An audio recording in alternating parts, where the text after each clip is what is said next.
There are two things I adore in life, Pokemon, and more recently, Hatsune Miku. So when Pokemon released Project Voltage and combined the two, I was over the moon with joy and have since fallen straight into the depths of Vocaloid music. But alongside Project Voltage, they released 16 type-themed Miku Pokemon trainers. So I did what any normal person would do and decided to Nuzlocke Pokemon Violet with the 16 Pokemon associated with those Miku trainers. I can only use Meloetta, Rillaboom, Skeledirge, Primarina, Rotom Ghost, Chatot, Lapras, Aurorus, Flygon, Altaria, Jigglypuff, Kricketune, Oxytricity, Mismagius, Obstagoon, Jirachi, Surfetch'd, and Miraidon. In a perfect world, I would have access to all 16 Pokemon, but unfortunately, 5 of them are immediately disqualified from use because they don't exist in Pokemon Violet. Jirachi, Surfetch'd, Obstagoon, Aurorus, and Chatot are not in any of the Pokedex, including the DLC, and as such, can't be brought into the game. But there's one more hiccup. Miraidon, Meloetta, and Rotom are only obtainable at a higher level than I can begin the game at. I circumvented this issue for most of their Pokemon because they can be bred or naturally spawn at a low-ish level, but those 3 are locked away for most of the run, which leaves me with a grand total of 8 Pokemon to use for all 3 storylines in Pokemon Violet. As for the specific rules, in case you want to do this on your own, let me give them to you. 1. You can only use the 16 Miku type trainer Pokemon. If a Mikumon is not fully evolved in the promo image, you cannot fully evolve them. That really only applies to Jigglypuff. All Pokemon must be nicknamed after Hatsune Miku songs to the best of your ability. If it sounds weird as a name, it doesn't really matter. You just kinda gotta vibe check it. Items are allowed, but if you want to do hardcore, be my guest. You only get 16 Pokemon, so I'm gonna be a little forgiving for you. If you encounter a shiny Pokemon, you may use them. Hatsune Miku would love a shiny Pokemon. Pokemon faints, it is dead and cannot be used for such a run. Pokemon used to farm raids for XP candies are not dead if they faint. That is limbo, it's not real. You may prep the Mikumons in advance with egg moves and such, give you a little bit of grace to not be miserable with 16 Pokemon. The level cap is the highest level Pokemon of the respective challenge fight, but Scarlet and Violet that is like a level difference, which with 16 Pokemon is a little bit hard, so there is some leniency given how many Pokemon you have. And finally, your trainer must be named Miku and look like Miku to the best of your ability if possible. If your game doesn't have customization, I'm sorry, but if your game does, you have to.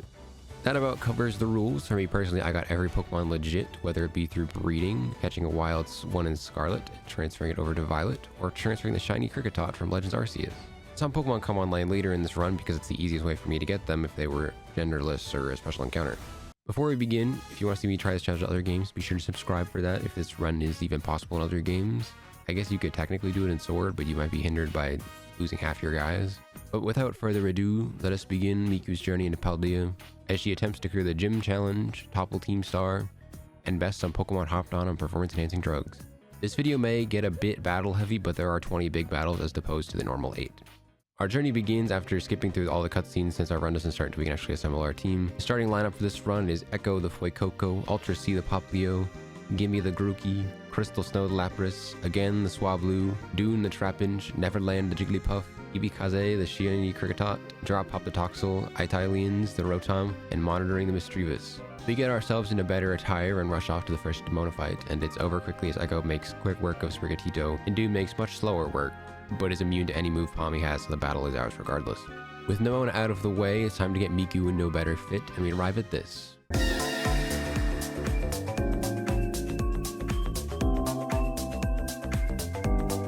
While making sure to get the iconic Miku look down as much as Pokemon will let me. After we look much better, the 3 paths are set up, allowing us to begin our journey proper. The route for this run is as follows. Gym 1, Cloth Titan. Gym 2, Bombardier Titan. Giacomo, Iono, Mela, Orthworm, Kofu, Atticus, Larry, Rhyme, Iron Treads, Tulip, Grusha, Ortega, Airy, and finally Tatsugiri. It's all over the place, but it is the most in line with level caps the game can be, even if it means jumping back and forth across the map constantly. It is kind of odd how weirdly spaced some of the routes are, but a lot of it I imagine is because there are 8 gyms and 5 of the other paths, so things get a little wonky. But I just follow the route and the story continues with our first gym battle against the ball that I pop over the walls and send into the goal to allow myself entry into Katie's bug type gym. With a Terrestrialized Echo, we make quick work of Nimble, Tarantula, and Teddiursa, a pretty typical first gym experience, sweeping it fairly handily. Up next is the Cloth Titan, who has a grand old time with Ultra C, and by that I mean Cloth almost dies immediately before scattering to the winds for Phase 2 with Arven. Terrestrialized Ultra C does the same thing for Phase 2, except this time Cloth survives a little bit longer, and by that I mean it takes 3 water guns instead of 1 before Cloth is routed, and we have our first sandwich with Arven. I do love this little storyline, even if the fights are the least interesting of the batch. The Mabo Stiff stuff is so wholesome, but they are just raid battles. After our first sandwich, Ultra C evolves into Brione, and we're swiftly on to the next gym. The fun part about trying to Nuzlocke all 3 routes of Scarlet and Violet is that the level caps are basically one level after the other until there's random jumps. But taking any path besides the gyms mean you have much larger jumps. The Titans go from 29 to 45, and Team Star goes from 33 to 51. But thankfully integrating them all makes the climb much easier, albeit I still have to do a lot of raid farm and get the EXP candies because I'm doing this whole run legit, even if it means I take like 5 minutes to a raid for 4 tiny candies. Anyways, on to Brassius and the infamous lag test. I haven't actually replayed Brassius's gym on my Switch 2, but I'm very curious to see how this gym fares because it looks rough on Switch 1. But besides the 2 FPS on Flora, the gym challenge is quite quick. Brassius, like the bug-type gym before him, meets the wonderful fate of Echo, the newly evolved Crocolure, but not before Brassius almost certainly shatters every bone in his body jumping off the windmill. Petalil and Smoliv fall to 1 incinerator apiece, while Sudowoodo would fall to 1, but he is sturdy so it takes 2 to tumble. Brassius is bested, and I wonder why the Pokemon Company decided to have 2 gyms in a row that are weak to Fire-type Pokemon. I like the gimmick of the Terrastalized Pokemon for the Ace, but once you know they're going to Terra into the gym type, it kind of deflates the fear because I know, despite Sudowoodo being a Rock type and throwing Rock type moves, he's now weak to Fire. And so with 3 events finished, Gimme evolves into Thwacky when we meet Hassel because I refuse to go to school and see him in a normal setting. Despite having played Scarlet and Violet twice now, I still have never done any of the school content. This isn't a dig on the game, I just have simply had no desire to go to school. I prefer to run up a mountain while a giant bird tries to kill me with rocks from the myth of Sisyphus. Bombardier is certainly a Pokemon of all time. I do actually kind of like this guy and his penchant for trying to stone me. But we square up with Ultra C and their Icy Wind, which does a good amount, but Pluck does a bit more than I'm comfortable with. Instead, Crystal Snow makes their debut as Pokemon who looks overqualified for this early in the game, but Bombardier says otherwise and forces Dune to deal the final blow to Phase 1, and sends the bird to take a chunk out of a mountain for some recreational marijuana. Compared to the prior fight, this one is much quicker and doesn't allow me to heal, so out comes the first healing item of the run to heal up Ultra C since they're my best shot against this big-ass bird. The war of attrition continues until eventually the bird is encased in ice. We have another sandwich date with Arvin, and this time Miraidon learns how to swim, which is more than I know how to do. Moving swiftly along from that, though, we finally get to Team Star's questline with Giacomo, the most normal-looking Team Star member. Like really, why is he just a normal guy when he's up against the girl who walks like a Lego?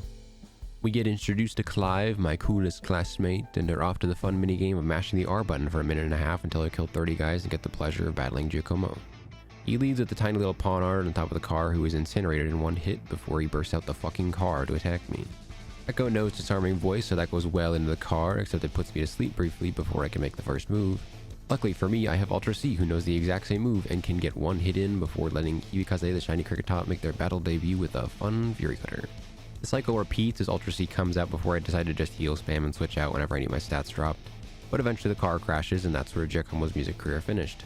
But now it's time to the big city with our second Nemona fight.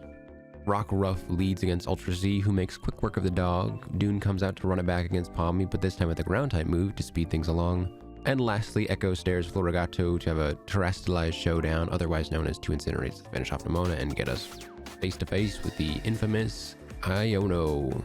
But not before playing Where's Waldo with Clavel. After dispatching Iono's rabid fans, we get used for content and have our battle with Iono herself.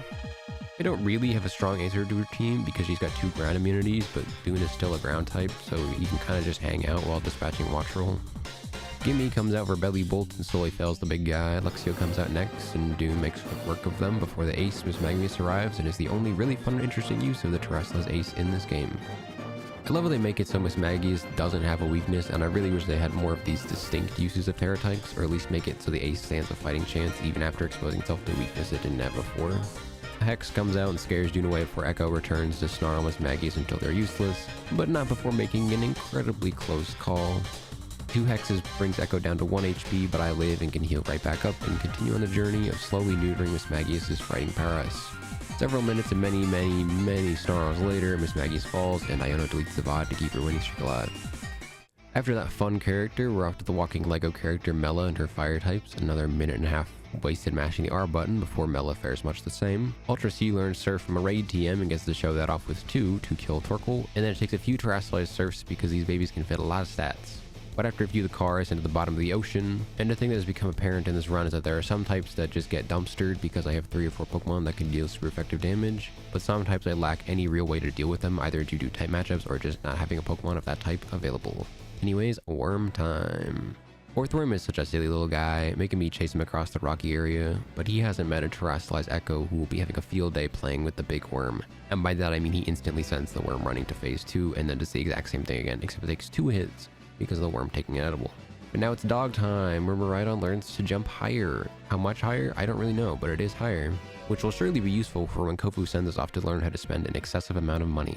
After wasting more money than I needed to, it's time to battle Kofu and for Gimme to have his moment in the spotlight with some fun terrestrialized Razor Leafs. To let Veluza die to the weather deciding to be a sandstorm, Bug Trio dies to a Razor Leaf, and out comes Crabominable, who takes a little more before he bites the dust, but is still no match for the power of spamming a super effective Terra boosted stab move several times.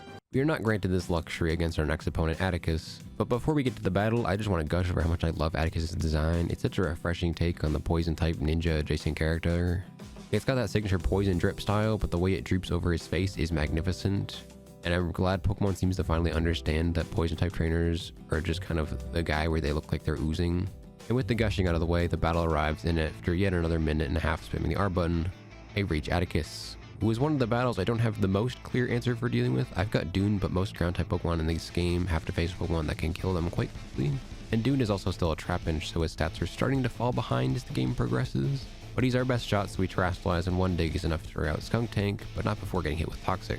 The small Reverum comes out and I heal off Toxic, but my hubris is punished because Dune cannot take an Iron Head after the Toxic damage. Our first death before he can even start to come online. And now the difficulty of the battle jumps up a lot. Echo comes out to use Flamethrower to kill Reverum, but loses half his health from a Bulldoze first. Muck comes out and I send out Crystal Snow to just sit there and do damage until a Muck eventually falls, echoing back to our last Nuzlocke attempt with Lapras. Out comes the big car, and I swap in Drop Pop to exist and spam Tearful Look to neuter the car until I can spam Spark without any repercussions. The Dune loss is devastating, but we survived. 9 Pokemon remain. I relax with a quick meal and entirely skip Larry's gym test because I've played these games before. Our battle with Larry is basically just using Gimme, the newly evolved Rillaboom, to spam Low Kick because our only option for a fighting type doesn't exist in this game. One Low Kick defeats Kamala, and out comes the Dunsparce, the long guy. I swap in Monitoring for their debut because they are immune to this entire attack arsenal. All it can do is glare at me while I spam Psybeam until it dies, and out comes Terranormal Staraptor that surely won't show up again later. Crystal Snow comes out to spam Brine because I really don't have any better options besides just heal stalling until the beast is felled. After our victory, we're greeted by a surprise as Ramona, and yet another battle with her. Lycanroc comes out and Gimme bees his drum in one shot. Gumi comes out next, and I switch into Crystal Snow to use Ice Shard and to KO Gumi. Pommel arrives and out comes Monitoring to negate their fighting type moves and launch Psybeams of my own until it falls. And then it's the classic starter versus starter battle as Terrifier Echo burns a hole in the cat with a nice one-hit KO. Another Nemona battle bested and the long gym stretch continues, but not before Echo evolves in Skeledirge, thankfully after the dark type Pokemon is dead. A dark type Pokemon would be really useful against Rhyme or Ghost types. Wait, is that voice critical? Sorry, I need to make some joke here. You just gotta, it's just part of the ritual. Anyways, Rhyme suffers from the Pierre syndrome in that she's a singer, but without voice acting it's kind of just awkwardly quiet. But just like Pierre, she gets a gimmick for her gym, although it's not nearly as interesting as not being able to Dynamax in the game that's about Dynamax. She's the double battle gym leader, except she has a secondary gimmick where your stats can get boosted by doing certain things like knock out a Pokemon, crit, terrestrialize your Pokemon, and we will be sure to make use of that later, albeit not entirely intentionally. We lead with Gimme and Monitoring because the former has knockoff and that's really all that matters. Monitoring is immediately switched out for Neverland, the Jigglypuff to just sit there and be immune to things like Mimikyu's Shadow Sneak. And Icy Wind comes to the team but procs Neverland's competitive ability, which I definitely knew it had before this battle. We get our first attack boost for landing a super effective move, but unfortunately Rhyme has a vendetta against Neverland and lands a Sucker Punch / combo that kills it. Another loss, but if I'm being honest, Neverland was kinda just there. Their move pool isn't that spectacular at this point in the game, but a loss is still sad as now there are only 8 Pokemon remaining. Echo comes out because it knows Snarl and can hopefully cripple Rhyme's team, but I have the brilliant idea to Terra Echo to lose its Ghost type and hopefully make my life marginally easier, and it already proves worth it as Echo takes a double attack and retaliates to kill Banette. Out comes Houndstone and an Omni boost from the crowd for terrestrializing. Another Snarl comes out and kills Mimikyu, while Knockoff finishes the job on Houndstone, which leaves her Terra Ghost Toxtricity all by itself against 2 very boosted Pokemon, since the Mimikyu kill gets another boost for the team. But first we always gotta watch the little dog hit that shit. Go off, buddy, go off. Anyways, one Shadow Ball finishes the job, and that's Rhyme finished and the Rat Battle won. But now we have a special morale boost in the form of Wolf Glix Incineroar that I meant to get on my main save file, but now he's just hanging out my box. He's not going to be any fights. Don't worry about that one. He's just kind of there. We just fuck with his vibe. But now we get a break from the gym fights to square up against Iron Treads. When I first played Scarlet, I didn't look up level caps, so I squared up with Great Tusk very underleveled and just kind of banged my head against the wall until eventually I won. But now I'm prepared for the big machine. I have low kick on Gimme, and considering the massive size of this bad boy, it only takes 2 to proc phase 2. The second bout is just more of the same, except Treads is much tankier, but with Scoville actually being useful, it's still a fairly quick battle. They get some more dog time and Rhydon learns how to glide, which isn't relevant for getting to Tulip, but it'll be nice later jumping off the mountains we somehow can't climb yet.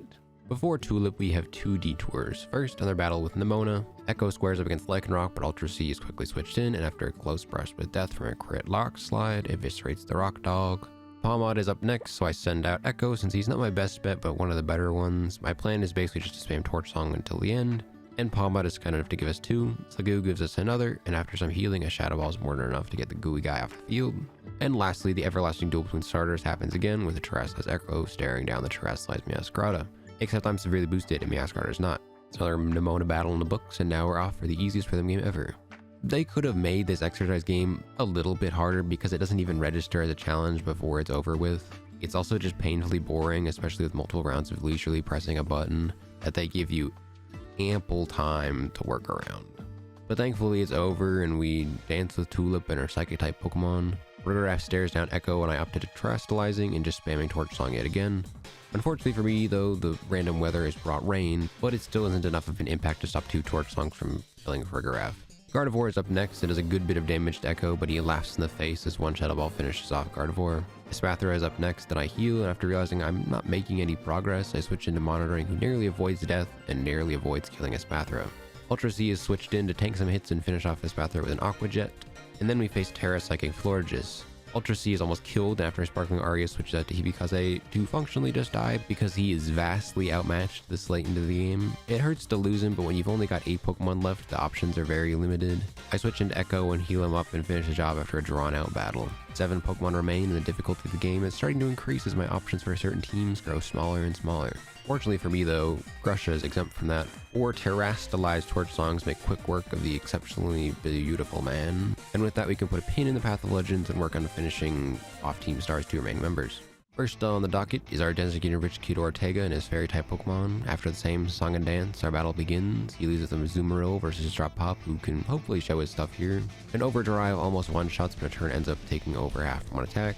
So far in every run I've used Toxtricity, it has continued to be much frailer than I thought, so I switch out for Gimme since besides Bounce, we are a good matchup.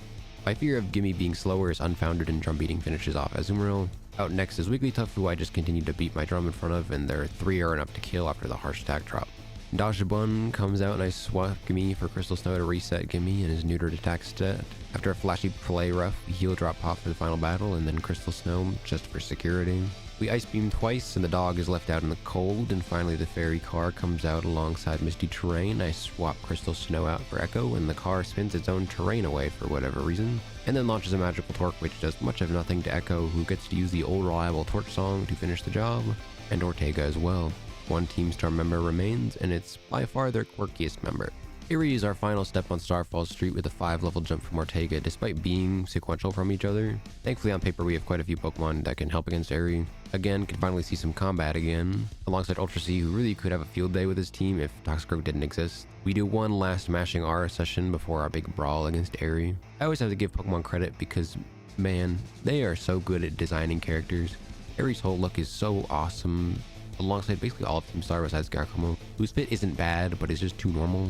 Anyways, let's hit this battle. Eerie hits her opening theme and we begin our final match on the Starfall Street. She leads the Toxicroak again. 2 Aerial Aces almost finishes the job, but it's not a Nuzlocke if something doesn't live with 1 HP and poison me in exchange. But after a heal, another Aerial Ace buries an obstacle in Ultra C's Reign of Terror. Annihilate comes out and I switch out Ultra C to begin her reign, but of course I get frozen from the Ice Punch. It's not a Pokemon run if I don't get frozen for no reason. But thankfully, instead of him being frozen for an eternity like usual, Ultra C refuses to stop their conquest and thaws it immediately and retaliates at the thought with the Moonblast to Oko Annihilate. Passimi enjoys the fray and I heal Ultra C, but I forget that the monkey has C-Bomb, which is over half to Ultra C. But a quick switch into Echo solves that until a Rock Tomb comes out, but thankfully Echo survives too and can 2-hit KO Passimian in exchange. Lucario hops onto the field and I switch back into Ultra C to eat a Dark Pulse and heal up before going on the offensive with 2 Moon Blasts to annihilate Lucario and force the car into play. I swap in Gimme to heal Ultra C and get it out of the way of the car, spinning out of control. I taunt with Gimme to prevent the stat boosts from getting any worse, but learn that you can't taunt bosses, and almost lose my life in exchange. And now we begin the foolish delusion of thinking that the car has PP on its moves. I don't really have a good plan for this battle, so I spend several minutes trying to stall out various moves' PP to give any other Pokemon a fighting chance before ultimately losing Gimme to a combat torque. I loved Gimme, I really wanted him to go the distance, but he falls and only 6 Pokemon remain. But the time for morning has to wait as the car is very boosted and I don't have any good answers to it. I switch in monitoring and bust out the X defense to save my hide, which still does over half to monitoring. I keep heal stalling to no avail, but one shift gear gives me the chance to fight back, and I launch a Shadow Ball to whittle away at the car before returning to heal spamming. God forbid I assume a Pokemon has PP like every one of his Pokemon in this game. I finally decide enough is enough and terrestrialize monitoring and pray that I'm faster and can kill the car with one more hit. I am not certain about any of these details, but all I have is a prayer and thank God it is answered. The car blows up and area is defeated. All I have left for the Tatsugiri Titan is the party on my back. 6 Pokemon to get over one last hurdle, but thankfully among the ranks is Ultra C, who should have no trouble with the Dragon type. The only problem is you gotta find the damn guy. But first, watch this. That's shiny. Wait. Wait. What? I was like, oh, I might like do the bit of like, oh, let's go find a shiny Pokemon, and he's just there.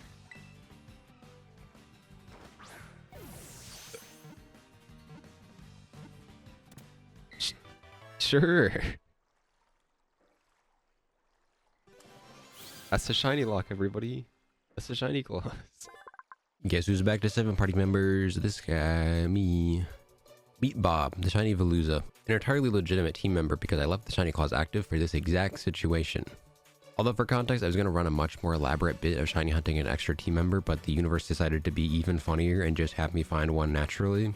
Bob gets to sit in the box with our emotional support Incineroar, and I pray to God that I never need him. But he's there just in case. But for the Tatsugiri Titan, we almost certainly don't need him since we have Ultra Z locked and loaded. I thought for this fight you had to kill all the land Tatsugiri when I did it the first time, but I guess that's just not the case. You only need to find the funky looking one, and then the fight starts against Dondozo after swallowing the little guy. Unfortunately, Dondozo is a pure water type, but either way he doesn't have any moves that particularly scare Ultra C. A few Moonblasts scare the big fish underwater, and I learned for the first time that you can see the Dondozo swimming underwater to its den. It's a neat little detail that I adore. I love seeing the big guy swimming, so partly to continue the quest and partly to just swim with the guy, I follow him. And out comes Tatsugiri hopped on drugs. I bet that sushi tastes crazy. But unfortunately I can't dissect him because I have to pry him from Dondozo's mouth again. Ultra C continues to Moonblast, and 3 are enough to best Dondozo, and Tatsugiri somehow escapes its mouth and enjoys the luxurious feast of a few more Moonblasts. Before it falls, we get our last rites with Arven, Mabustiff Miraidon, who finally learns that sure enough, the motors on its body can be used to climb walls. Who would have guessed it would take this long for a Pokemon that we are introduced to flying, with basically just engines, to learn that it can use those to go up a surface? Wow, who would have guessed? And with that, the 3 paths reach their final phases and we unlock our final 3 team members. Hytalians, the Rotom, is finally a proper team member after being the designated raid Pokemon for the entire game. Melowato and Miraidon emerge from Pokemon Home to take on the world in front of them. Level caps be damned, I'm busting out the tactical nukes and hitting my kill streaks. 9 Pokemon remain. The final stretch of the run is a progressively increasing amount of battles. Path of Legends only has 1, Starfall Street has 2, and then Victory Road has 6. I am playing them in that order since a climactic battle with Nemona is a much more fun and dramatic conclusion than having to double back for a much less cinematic fight. And so we begin our journey with Arven finally talking to his dad, who's lost in Area 0, which I will not be doing for this video, but might circle back to later. After a new directive, Arven has to battle us, and we oblige, and our battle begins. Hytalians makes their legal battle debut against Greedent, and 2 discharges show why he was in the box for so long. Well, that and he's several levels higher than him. Argonackle comes out next, and I switch into Ultra C since this big rock lacks Salt Cure, which is kind of surprising considering that's like his main gimmick. He's Sparkling Aria unsurprisingly Okos, and out comes Toadscruel. I swap in again since it's a good matchup against the weird guy. They avoid the Power Whip, and 2 Aerial Aces is enough to do the job with little damage to again whatsoever. Cloyster is up to hard counter again, but not Ultra C. It is Skillink though, so naturally it tries Icicle Spear, the former Dragon type, but Ultra C does not care. And after a quick heal for safety reasons, a crit Moonblast sends Cloyster to the moon. And continuing the hard counter trend, Scovillain comes out and I promptly switch to once again to take an energy ball and come out to once again click Aerial Ace twice and rout their foe. And finally we face off against a dog we spent the whole game nursing back to health, but unfortunately for Arvin, Ultra Z hungers for blood, and even after a terrestrialization, Mabosif is no match for a good old Moonblast. That's one battle down, the beginning of our stretch with one battle after another. No losses, and off we go to face Clive in Ritual Combat. Path of Legends complete. Clive awaits us and gives us the shocking reveal that he's been Clavel, the director of the Academy, all along. No way, who could have known? I do genuinely wonder what a young kid playing this feels like, if they're actually surprised by this reveal, or if it's just so obvious that even like a 6-year-old can figure it out. If they can, I envy their ability to enjoy art. That's some great childlike whimsy right there if they can. But now we must do battle. Clive leads Oranguru versus Echo, who snarls and gets yawned before I decide to start mashing the torch song button once I wake up, which is quite quick thanks to a good old item. Echo ends Oranguru at +2, and out comes Poltergeist, who miraculously survives another torch song and decides to shell smash. And thus my biggest fear is engaged. Is the teacup faster than me? I think it is, but I naively assume I will survive a hit and suffer the consequences. Echo is OHKO'd by a +2 Shadow Ball. Our starter has fallen and morale instantly takes a hit, as I still have a very boosted teacup to kill. But thankfully my past self kept Aquagen on Ultra C because it is a priority move and finishes off Poltergeist before it can do any more damage. But Clive decides to add insult to injury and send out Abomasnow, who would have loved a torch song from Echo. Instead I send Italians, who gets to sit on the field and heal spam while Abomasnow slowly hammers itself into the ground from recoil damage. Houndoom arrives on the scene, and I finally have the opportunity to bring up my Doomsday device from Rhydon, who launches a power gem to delete the dog from existence. A Moongus comes out, and it's actually a really funny Pokemon for the guy who spent the whole game pretending to be someone else. He really was the imposter among us all along. Anyways, he stands no chance from the instant Lily button out as Electro Drift. And lastly, it's the third starter's first appearance as Quaquaval comes out. I swap into my fellow water starter, forgetting that he tears into a pure water type, negating Moonblast's super effective damage. Although even the boosted Aqua Step does much of nothing, even with a crit, while Moonblast still does over half per hit. Two of those beat Clavel, and he reveals his second twist, that he's not actually Cassiopeia, which never made sense to begin with, because considering we had both of them in the same space at the same time on several occasions. I brush past this fraud and head off to confront the best battle theme in the game, while Clavel confronts the school board. But I also decide, for whatever reason, to just let this time run naturally on stream, twitch.tv/Hagiza by the way, which was such a weird decision because I think I hit it at like morning, which means I had to wait 20 minutes for night to hit and be able to finally do this battle. After all that waiting, I lay Echo to rest and remind myself of the fallen heroes. Drop Pop joins the team to avenge them as we face the true boss of Team Star, Cassiopeia, otherwise known as Penny, and her team of evolutions. But first we jam out to the song.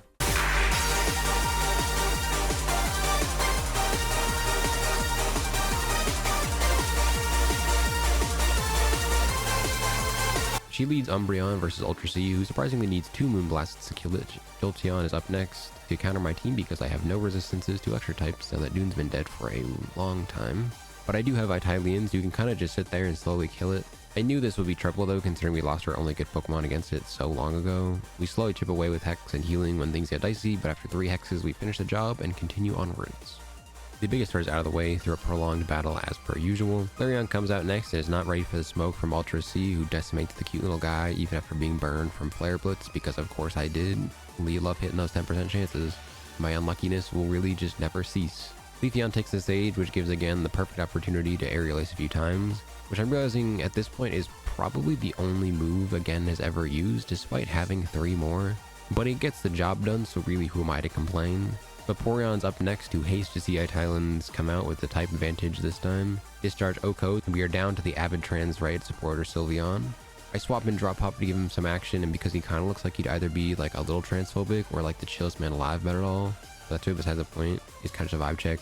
Sylveon terrestrializes and whittles away at Drop Pop, but a max potion later, and there goes Sylveon alongside Penny as well. Team Star makes up and basically get off scot-free, while Penny even gets to become a government dog. Yippee for her. And with that, Starfall Street is concluded, and we are left with one more path to finish. The classic Pokemon path, and by far the longest path, Victory Road. Thankfully, the actual journey is quite simple. There's not a million trainers or other things. You just kind of gotta climb up a mountain. And then we ace our test with ease, because I know how to use my brain. And with the written portion out of the way, it's time to face the Elite Four, starting with Rika.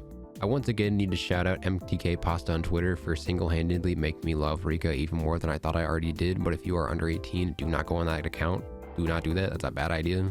Moving swiftly along, our battle with Rika begins with Ultra C staring down Wishcash, which reminds me of Gimme, who would have loved to Oko him.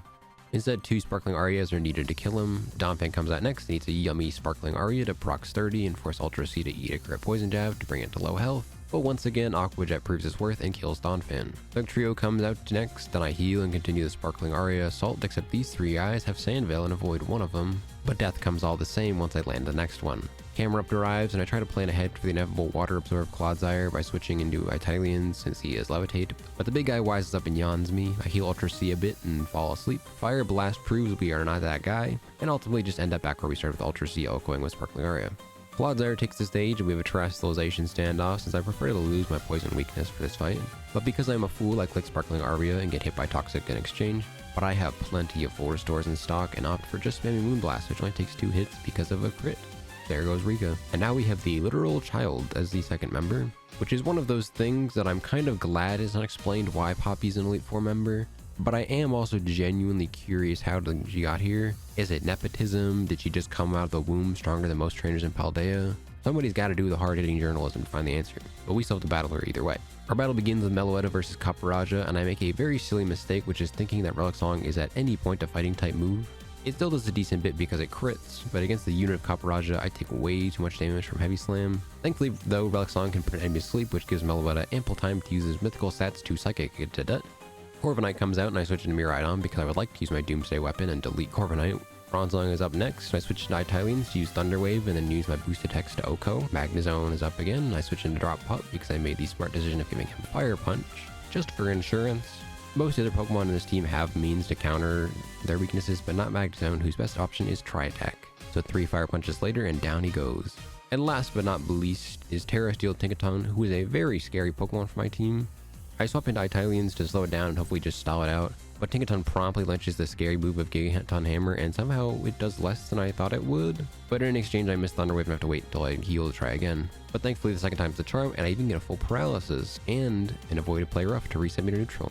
2 hexes later, and down goes Tinkaton. Thankfully, so much less scary than it could have been, and after beating a literal child, we have the best kept surprise of the game, a Larry rematch. Man, the Larry switch up was a generational moment for the game, but I'm replaying the game so I know the gimmick of him switching it up for the flying types. Nonetheless, I still love the moment, and I adore it this time because I can have a field day with Miraidon. He leads with Tropius, who's O-cut by Electro Drift, then Altaria, then Staraptor. Then I waste a turn on Ether for Electro Drift because I forgot to use my PP up before the battle started. And after that, another on Oricorio, and then another on Flamigo, and we say hasta la vista to Larry. And lastly, after an elaborate bit, Hassel arrives for our final Elite 4 member battle. He leads Noivern versus Ultra C, who is hungering for some Dragon-type blood. We get Super Fanged, but Oko Noivern in exchange. Dragalge's up next, so Meloetta takes the stage, use Relic Song, and then a Psychic. In hindsight, not really sure why I used Relic Song, but Meloetta's fine all the same. Flapple comes out and it's time for Drop Pop to shine since Ultra C is still weak to grass. Dragon Rush misses Drop Pop, who nearly misses killing Flapple, but I still have to heal first before I can finish off this little apple guy. But another Dragon Rush later, and out comes the finishing Poison Jab to devour Flapple and send Haxorus onto the field. I swap in Italians to do what it does best, sit there until I switch into a Pokemon with a better matchup. Ultra C comes out and is healed quickly and is off to the Moonblast races and actually tanks an Iron Head a lot better than I thought. But that's because I forgot that the water type neutralizes the weakness from the steel type. And lastly, we're face to face with Baxcalibur, who I am fully expecting a Glaive Rush from the newly terrestrialized dragon, but instead it's just Icicle Crash, which does much of nothing to Ultra C, who only needs 2 Moonblasts to finish the job. That's the Elite 4 down, and all that stands my way now is Gita, who I am mildly scared of because my team doesn't have the greatest matchup into her. I mean, I still have Miraidon, but it's not quite a comfortable breeze through the fight. The Elite 4 sends me up the elevator, and it's time for my climactic rooftop battle versus Gita. He leads his Bathra versus Italians, who Okos with the newly learned Shadow Ball. Avalog comes out, and I continue the Shadow Ball spam since Avalog is notoriously very especially frail. 2 hits are all I need, even after taking a decent chunk of my health from him. And the biggest third of the team arrives with King Gambit, which is a very big blessing because he doesn't have the huge boosts from his fallen comrades yet. And thankfully, from the last battle, I learned that Ultra C is neutral against Steel, so I send her out and continue using Sparkling Aria. The Iron Head still hurts, but we don't have to heal every turn, and after 1 heal instead of a few, we deal the finishing blow with a crit for that extra emotional damage. Gogoat comes out and I promptly switch into Drop Pop to eat the incoming Horn Leech and fire back with a Poison Jab that does half its health and gives it a nice little poison, but I come face to face with the Zen Headbutt and brush death. But after wasting some healing items to stall, a crit Zen Headbutt lands the killing blow on Drop Pop. but thankfully the poison mix is an equivalent exchange. Veluza comes out and I send out Ultra C to heal and then just slowly eat away at the freakish fish with a good old Moonblast and a Terra Water Aqua Jet to make sure I get the kill. And at the end of the road comes Glamora, one of my new favorite Pokemon. I love this oddly shaped guy and how he sets up toxic spikes when you hit him.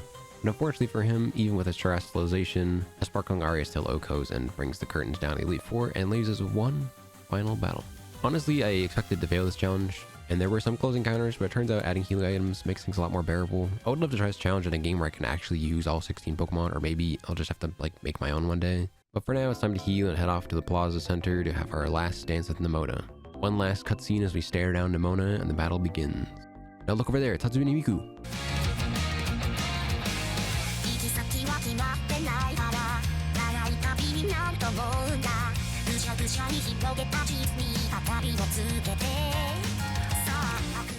Oh look, Nemona's beaten! Yippee, we won! Everyone gasps at the fact that the ghost killed Nemona. Ah ha ha ha.